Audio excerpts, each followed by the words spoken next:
Hey everybody, today we're going to talk about the College of Swords Bard. I'm going to show you guys later on, because I know some of you guys don't want spoilers, I'm going to show you guys later on where to find an item that enables this class to actually perform decently. But we're also going to talk about this class in its totality, because I think it's a little fun of a class.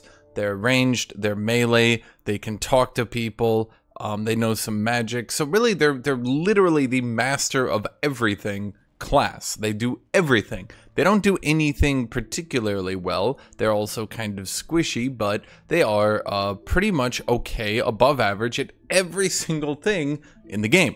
So you would start with Bard, you do your cantrips, your spells, your starting instruments, your abilities. I went with 16, 14, 10, 10, 16, dumping down strength. Now you can obviously go into wisdom, because wisdom is more saving throws. I did this because I don't like to think of my Bard as dumb. He's just not particularly intelligent. I did a +2, +1 here to get both these to 16. Yeah. I went Drow just because I wanted to be a Drow. Now, if you are a Drow, eventually you will get Fairy Fire. Fairy Fire I've found to not exactly be the best spell anyway. So the spells I went with was Healing Word. That's a bonus action heal. I found that to be extremely useful.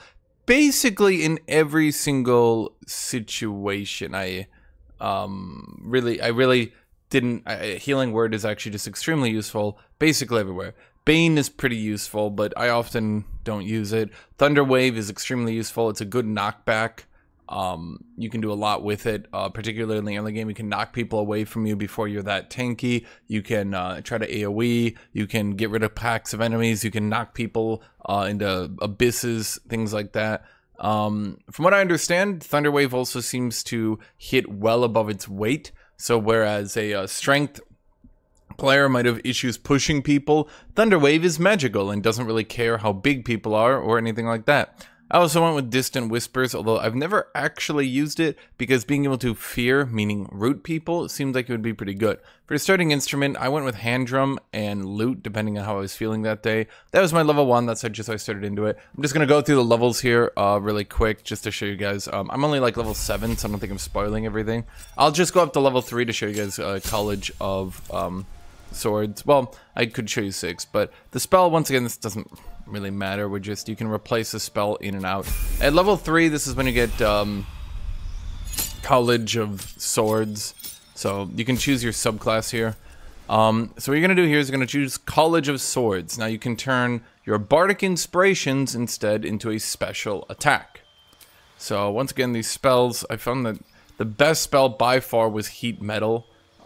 As of right now, until level 6, you only get 1 attack. Now that is something worth noting. In the 2-weapon fighting or the dueling, you can do whatever you want, you can do whatever you like. I prefer dueling, because once you start attacking twice at level 6, that +2 on hit will hit twice, whereas you only get 1 bonus action to double swing.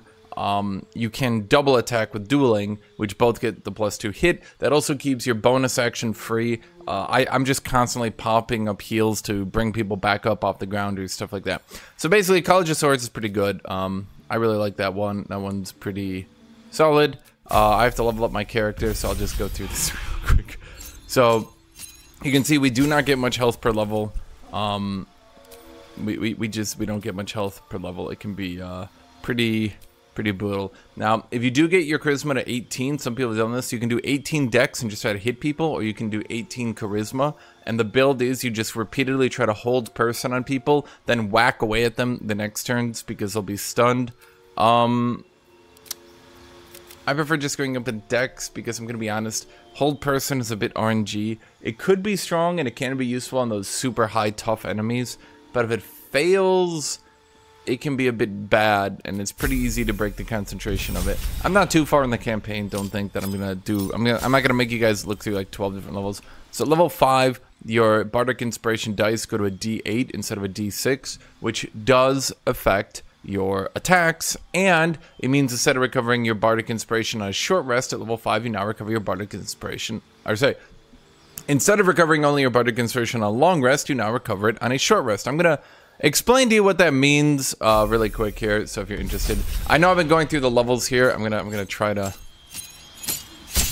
just get through here. So level 6, we now have our bonus attack. Okay, good. There. Okay, we're only level 6. Okay, so once you're level 5, you can see here, my melee attack, my defensive flourish, now rolls an additional D8 damage. That helps you keep pace with people like the Battle Master warriors and stuff like that. So you can output similar yet not as good damage as a Battle Master warrior, but if you put your dexterity up, you can also shoot people with range. So you can do a slashing flourish, shoot 2 enemies for a bardic dice, and do your regular range damage plus a D8. So you can do melee, you can do range of 16 charisma, so you've got all these support spells right here. You can also try to use your bardic inspiration on allies, but I found that to not exactly be the best use of my bardic inspirations. I only have 4 per short rest, so I've generally found that it's better, reasonably, I would say that it's better to use that bardic inspiration on your attacks, particularly because your melee defensive flourish, if it hits an enemy, you get 4 AC. Now, if it misses, you don't use your bardic inspiration, so don't worry about that, but if you do hit, you get 4 AC. This can push you very high up. On the regular difficulty, this can make you all but unhittable by the AI. On the Tactician difficulty, you'll still be hittable, but you'll be able to tank a good bit more. Now, College of Swords Bard, I don't play the D&D tabletop, so I tried to look into some of the differences. There are some differences, and some of the ones that haven't translated into the game have made this class weaker, but overall, on the tabletop, this was already considered a middling to weak subclass to begin with. Doing basically everything but specializing in nothing, it can be seen as a bit weak. Now, there are some advantages from the tabletop, but there are some disadvantages for those of you who have played the tabletop. 1.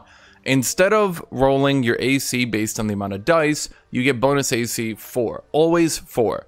On the tabletop, it depends on how much damage you rolled. If you rolled 2 damage, you get 2 AC. If you rolled 8 damage, you get 8 AC. This also means that when you're only rolling a D6, you still get 4 for your AC. This makes it a bit more consistent and means that Defensive Flourish consistently keeps you alive, rather than if you roll a 2, you only get 2, so you get hit, and if you roll an 8, you're all but unhittable. Basically, it means you're a bit more consistent than on the tabletop. Now, the downside is on the tabletop, your flourishes make you move 10 more feet. In-game, this doesn't exist. So, the Bard College of Swords will have some issues getting into range, because the primary way for melee characters to get into range that I've found is a jump. But you have no strength, so you can't really jump.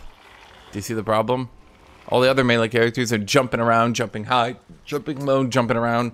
You can't do that. So the problem is you're going to need a good melee weapon and you're going to need a good ranged weapon, because you will often find yourself in a position where you can use range, but if you don't have a good ranged weapon, it's not going to be that great. Now, I did say there is one issue here. The thing is, I think this is an oversight.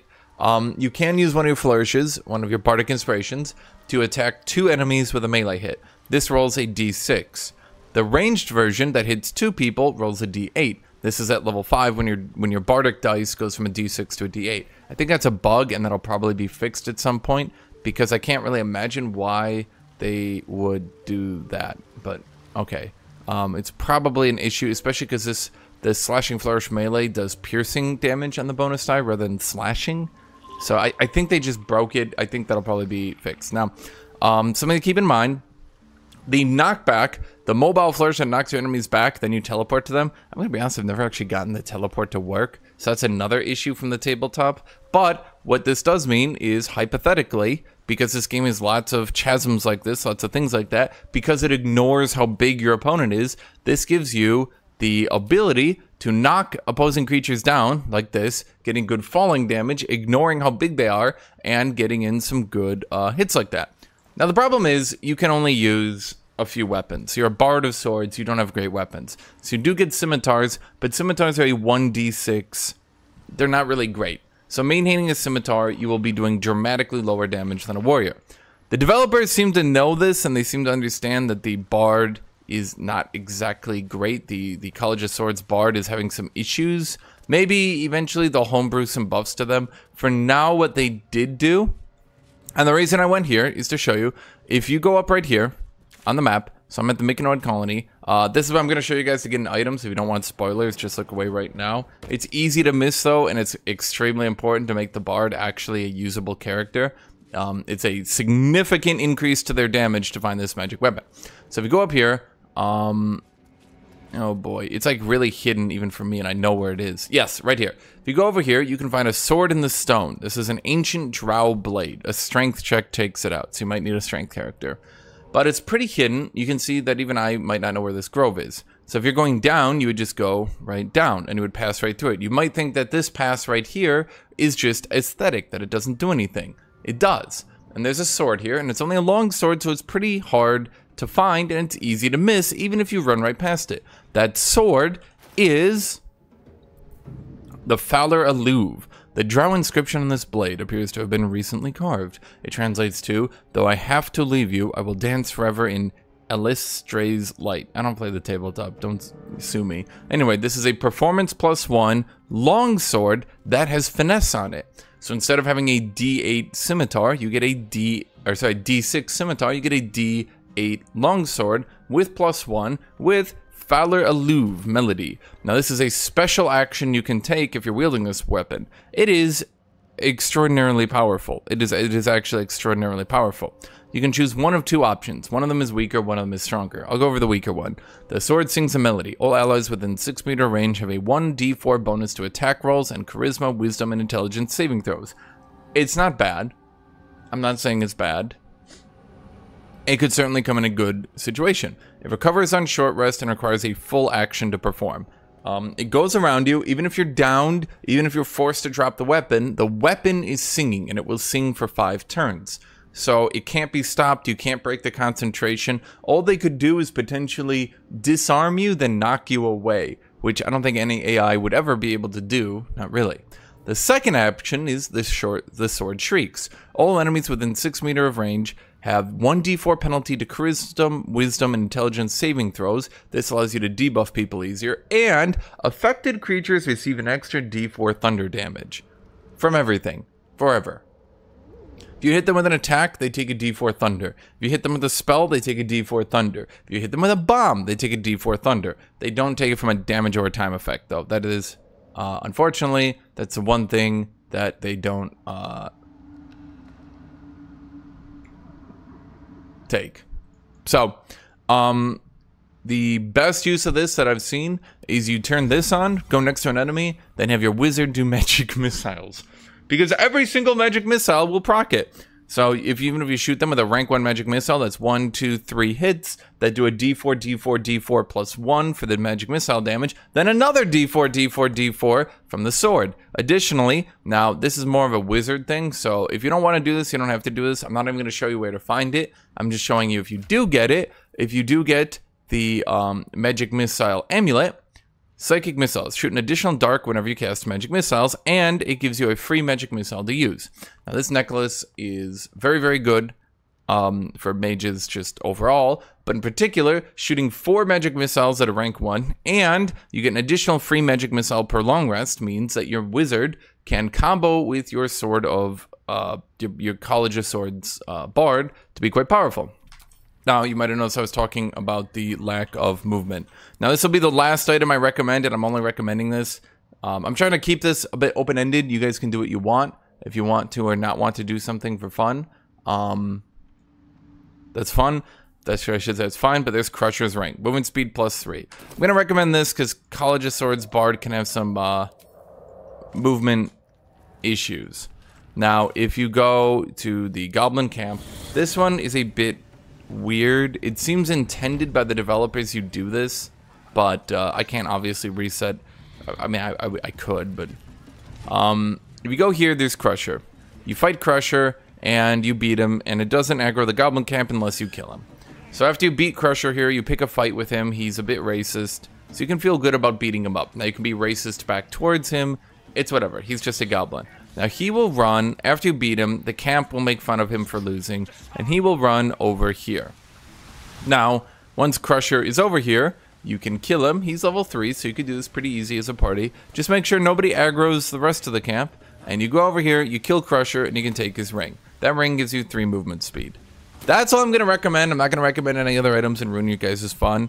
I would just recommend those two because College of Swords Bard has a bit of mobility issues, and obviously they have a bit of damage issues that could make people, if you're playing in multiplayer, Question if your class is really that good. Valor Alluve Melody is extraordinarily powerful as an ability, and everyone will love you, particularly the earlier in the game you get it. They will love you. The mage will love you because he will suddenly be able to do good damage before level 5.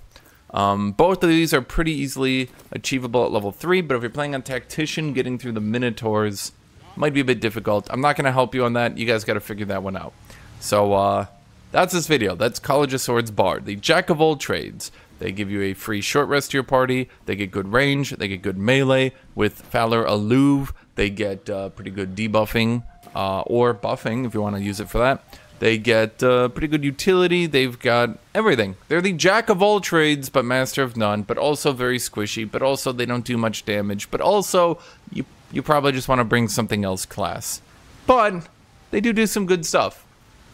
So thank you all for watching, thank you all for being here. Try the College of Swords Bard if you're interested in a character like that. Thank you everybody, have a great rest of your day.